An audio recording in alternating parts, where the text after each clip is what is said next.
My name is Emily. I'm 34 and married to Michael, the love of my life. We live in a cozy house I got from my parents, in a quiet suburb. Michael and I have been trying to have a baby, but it hasn't been easy. I've had miscarriages, and each one hurts a lot. Michael is a kind man who always helps his family. His mom, Mrs. Thompson, and his sister, Laura, who is divorced and has 2 kids, often rely on him. They live together, and Laura struggles to make ends meet. One morning, while I was setting the breakfast table, Mrs. Thompson came in. She pretended to care and said I was brave for handling everything, glancing at my empty womb. I forced a smile and replied, "Thank you, Mrs. Thompson. We're hopeful." Laura then walked in, acting like she owned the place, and praised Michael for supporting them. Michael quickly changed the subject to breakfast and shared news about the house. He said he put all his savings into it for our future, so he might need to cut back on expenses. Mrs. Thompson looked upset, and Laura dropped her fork, saying they depended on him. Michael replied gently but firmly that we needed to plan for our future too.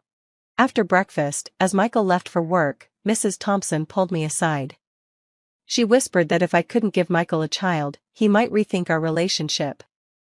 I felt a lump in my throat but said, "Michael and I are in this together. We'll figure it out." As they drove away, I stood at the door, knowing things were about to get tough. My home, which felt like a sanctuary, was turning into a battleground. Life at home became a balancing act. Michael left early and came back late, tired and unaware of the tension. The days were long, filled with silent struggles. On Wednesdays, Laura usually dropped off her kids, treating our home like free daycare. I was making coffee when Laura came in with her kids. She told me to help them with homework while she ran errands, barely looking at me. I tried to keep my voice calm, but I wanted to say I had things to do too. She waved me off, saying I could manage. After she left, I sat with her kids, Ella and Max, trying to help with their homework, but my mind kept going back to how Laura saw me as just a helper. Later, Mrs. Thompson came over without knocking, acting like she owned the place. She sat down and said she was worried I wasn't taking good care of Michael. "A man needs his wife to support him," she added, looking me over. "I do my best, Mrs. Thompson." "Michael knows that," I replied, feeling my cheeks get warm. She sighed dramatically, showing her disappointment. "Well, I suppose you do what you can, but remember, a happy husband makes a happy home. Right now, this house doesn't feel very happy." Her words hurt, but I stayed calm. "I'll keep that in mind," I said, even though I wanted to tell her how unfair she was being. When evening came and Michael got home, the mood shifted. Mrs. Thompson became the loving mother, and Laura acted like a caring sister. They laughed and chatted with Michael, making the house seem cheerful, but I knew it was all a show. Behind closed doors, their true colors showed: selfishness and indifference. I felt stuck in the middle, hoping things would improve someday. The situation at home started to wear me down. Laura's demands, and Mrs. Thompson's subtle digs, became part of my daily life. Talking to Michael about his family felt pointless, he just didn't see what I faced every day. One evening, after a particularly tough day, I decided to talk to Michael again. We were in the living room, the TV on but neither of us really watching. "Michael, we need to talk about your mother and Laura," I said, turning off the TV. He looked surprised. "What about them? They're here all the time and it's really getting to me. Laura drops off her kids without asking, and your mother makes me feel small." Michael sighed and ran his hand through his hair. "Emily, they're family. They're going through a tough time. We need to be there for them. But what about us? What about our life together?" I asked, feeling frustrated and sad. He was quiet for a moment, then said, "I know it's hard, but they need me. Can't you try a little harder for me? Try harder? I'm at my breaking point. I need you to see that." There was a heavy silence between us. Finally, Michael stood up. "I need some air," he said, and left the house. I sat alone, feeling more isolated than ever.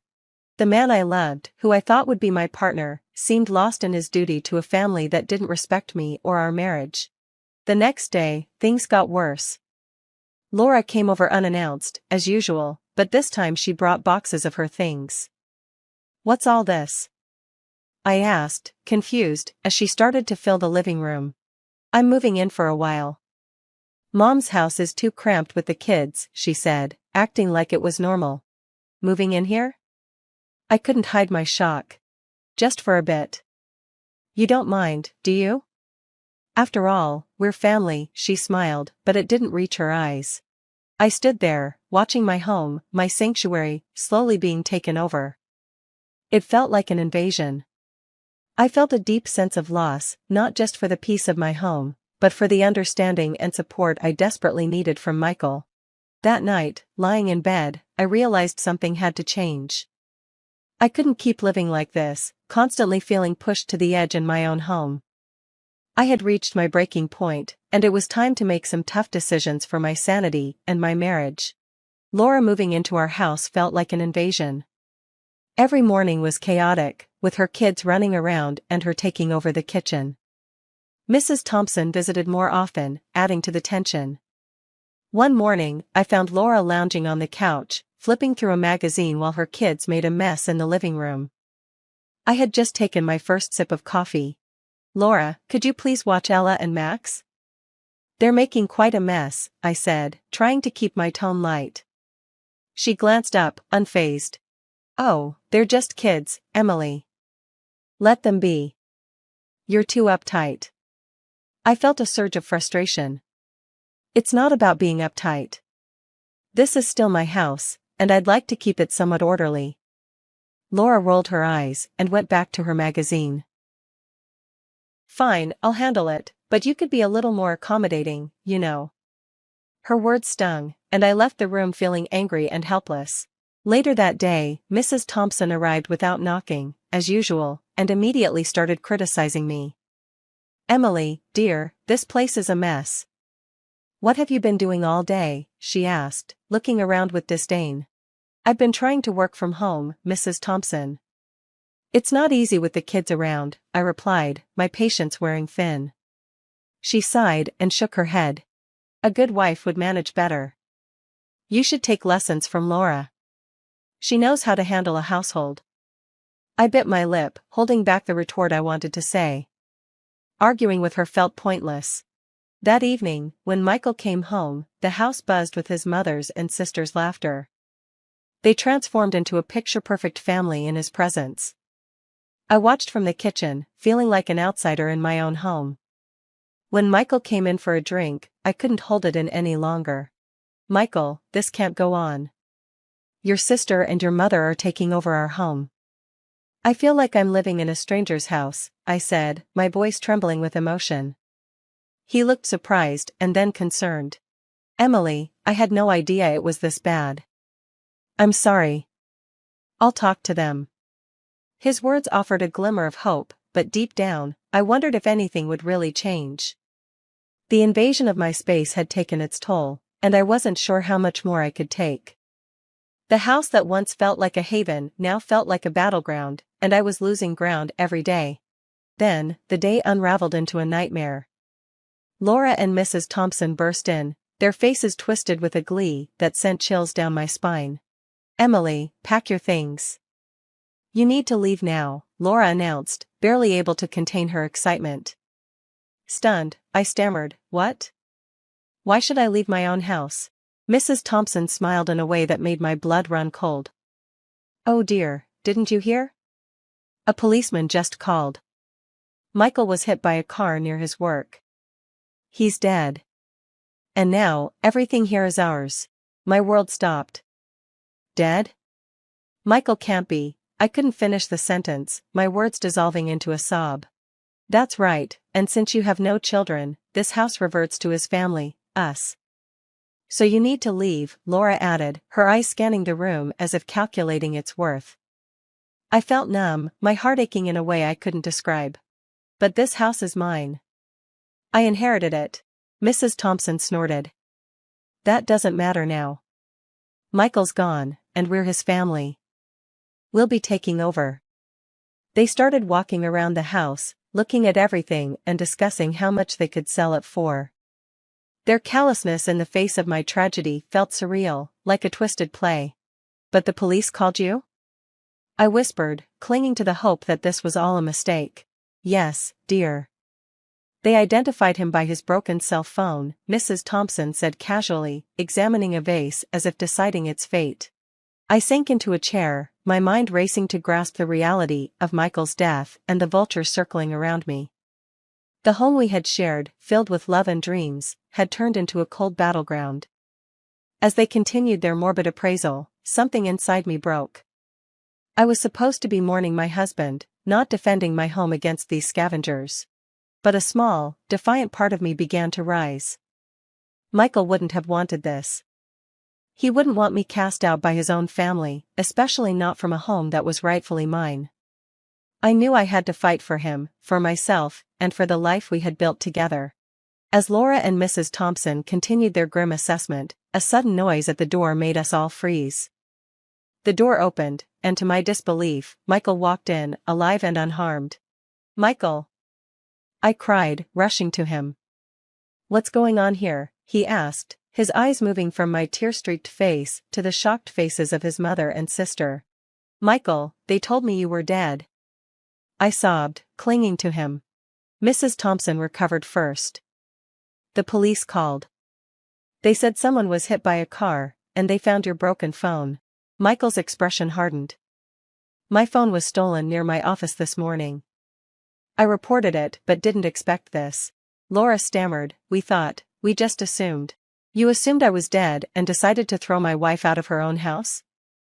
Michael's voice was cold, a tone I had never heard from him before. Mrs. Thompson tried to interject, but Michael cut her off. "Stop playing the victim. I heard everything. I can't believe you would stoop this low." I stood there, still in shock, but a wave of relief washed over me. Michael was alive, and he saw his family for who they truly were. He turned to me, his eyes softening. "Emily, I'm so sorry. I should have seen what they were really like." Realizing their plan had crumbled, Laura and Mrs. Thompson scrambled for excuses, but Michael wasn't having any of it. "You need to leave now," he said firmly.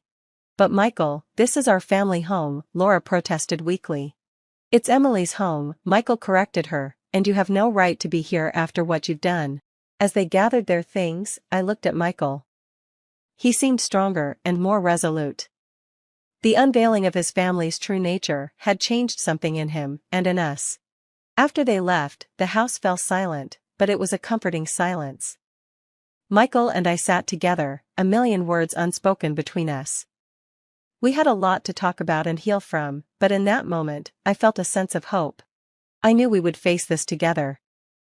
The reveal had been painful, but it marked a new beginning for us, built on truth and a stronger bond. After the revelation, Michael and I sat in heavy silence. He was the first to break it, his voice low but filled with determination. "I can't believe my own mother and sister would do something like this," he said, shaking his head. I took his hand, finding strength in our shared disbelief. "I know it's hard to understand, but at least we know their true intentions now." Michael nodded. "They only cared about the money and the house, not about us, especially not about you." I sighed, feeling a mix of sadness and relief. "I tried to tell you, but I never imagined it would come to this. We need to set things straight. I need to make sure they never do this to us again," he said, his jaw set. The next day, Laura and Mrs. Thompson returned, but their demeanor had changed. They were no longer confident and greedy, they seemed almost sheepish. "Michael, we didn't mean for things to go this far," Laura started, avoiding eye contact. "Yeah, it was just a misunderstanding," Mrs. Thompson added, her voice lacking its usual authority. Michael looked at them, his expression unreadable. "A misunderstanding? You celebrated what you thought was my death and tried to kick my wife out of her own house. There's no misunderstanding there." I stood by Michael, feeling proud of his resolve. Laura fidgeted, looking anywhere but at us. "We just thought we were losing everything. We panicked." "And that justifies your actions?" Michael's tone was incredulous. Mrs. Thompson tried to reach out to him. "Michael, you're our family, we just got scared." Michael stepped back. "Family doesn't do what you did." I can't just overlook this. The air was thick with tension, and for a moment, nobody spoke. Then Michael continued, I want you both to leave. We need space and time to heal from this.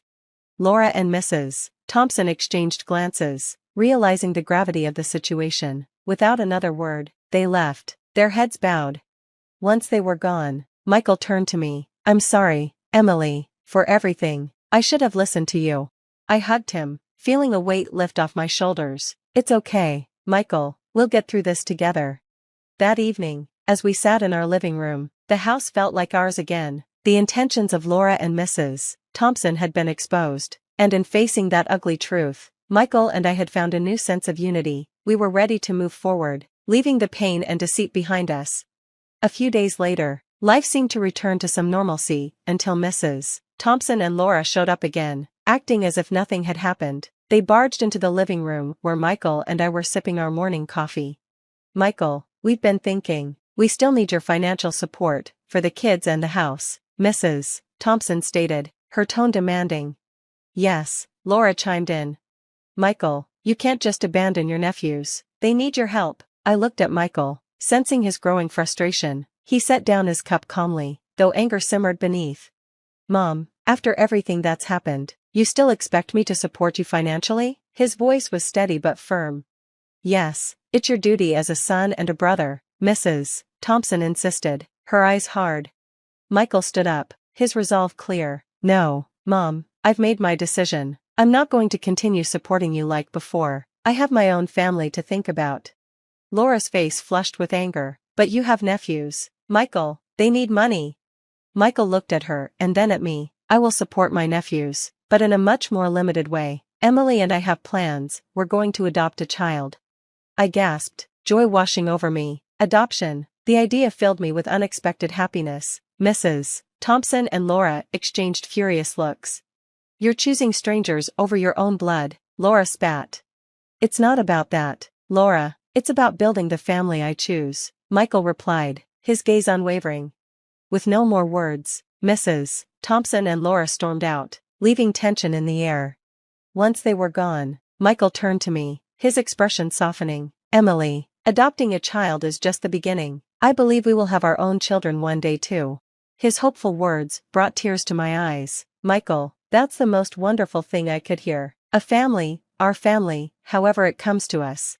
We embraced, a sense of peace enveloping us. The challenges with his family had only strengthened our bond. Looking to the future, we saw a world of possibilities, a world where our love could extend to a child in need and maybe, one day, to children of our own. The chapter of struggles and pain was closing, and a new chapter full of hope and love was beginning. Together, we were ready to write it, one day at a time.